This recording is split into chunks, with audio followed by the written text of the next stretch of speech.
Engko nek do tekan kene kowe le ngomong ya kaya Siwa Baladewa, Bagong le ngomong ya kaya Bapak Jodipati. Oke. Gleleng iki lho, gleleng jengkulmu kuwi.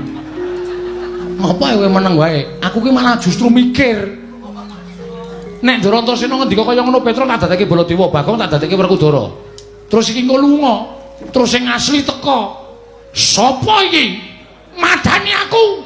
Tis. Wah, ana Werkudara sijine hidak cangkemmu cerot. Wah, ya.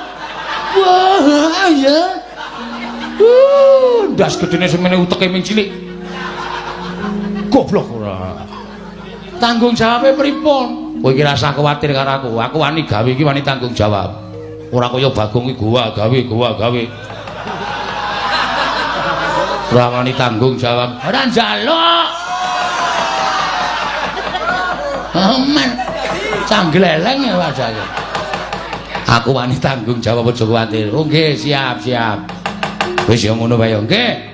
Iya to ya? Ya. Wis saiki do merem. Sedakep. Bagong sedakep. Duh, piye lek sedakep? Matane merem. Matane sapa? Matamu kuwi. Sluku bathok. Wis. Nah, apik Mas.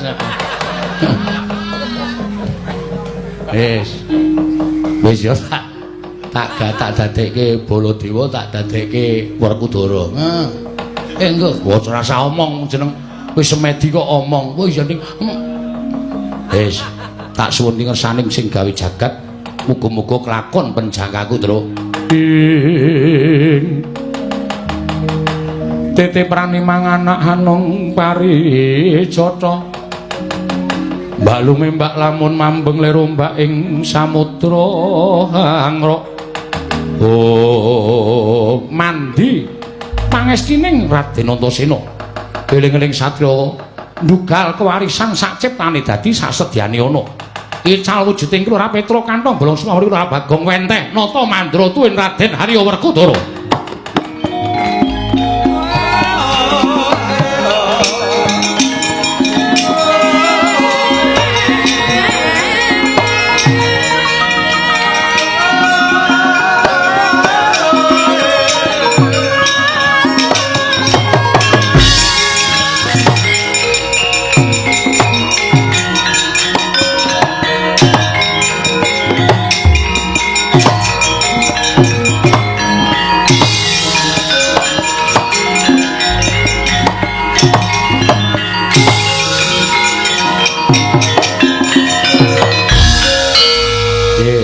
Iki ora gayeng pripun lho iki omonganmu kok isih Petruk lho apa kok wis malih to ngilu sik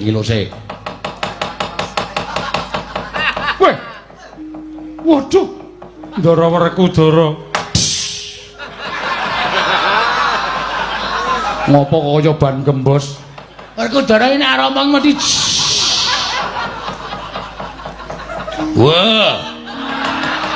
Wah, kurang gede.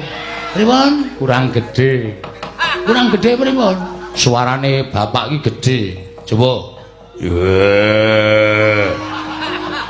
Gedhekke sithik. Engko nang jeblok. Ora.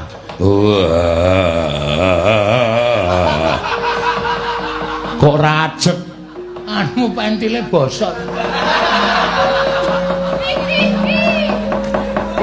Coba tak cobane ya, Pak. Wah. Antasena. Wah, tutuk modar kowe. Anak kula anak Antasena. Ya. Aku ngaturke bekti katur ya, Pak. Tak gegem. Bahasaku tampan. Bahasa apa? Bahasa daerah. Apik. Pak Di, jagat iku padha jagat pangestu karo. Nggih, Antasena nggih. Wah, Pakde Mandura aku ngaturke bekti katur. Yo, tak tampa maksudne Pakdemu tampang ngono. Lah gegem dadake jimat. Adikku, adikku. Oh, waraku Udara. Le ngerem ki wis. Lah bali kok das ora. Bolotiwi. Nggih. Bolotiwi. Kurang guyu gong gak konangan. Iya. Bolotiwi kekeng guyu. Yayu padha Raharja. Beda. Lho. Aku karo Raharja beda. Aku Werkudara Raharja bakul bakso. Kowe ora kena sembrono lho, nek sembrono konangan. Engko nek anak-anak tekan kene, Kakang Raja Antarja tekan kene, ledo ngandani sing apik-apik. Nggih. Siap lho, Gong. Oke. Ziu. Aja lali. Aku gampang lali ya. Lungguh dhuwur ora lungguh ngisor.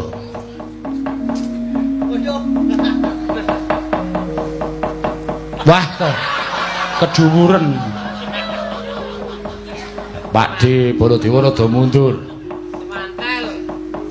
Jenananggan. Loh, Werkudara ngapa? Widak sikilku. Iki iso badar iki ora. Wis ya. Ngono wae aku tak ambles bumi engko nek Kakang Garukaca Kakang Antarja tekan kene kandhanono utawa kowe ngaku Baladewa tenan. Nek do bingung senenono. Nek do muni arep nyekel Petruk karo Bagong, terus kowe muni, "Kowe ki edan kowe." Petruk Bagong kuwi abdimu. Lah kok arep cekel ki sing ngakon sapa? Nek kono muni, "Kowe ora ngawu, iki wakmu." Wis pokoke kowe ngerti dhewe sutradarane. Yo, anu nggih, heeh. Siap. Siap lho, Gong. Oke. Suarane, Gong. Oke. Wah, aku ya ndelok ketoke kok kaya gayeng iki. Aku tak sok kadoan tak nonton. Yo, Antasena sing ati-ati. Oh. Kondur jangkar ora. Nggih, pun den ngoten mawon.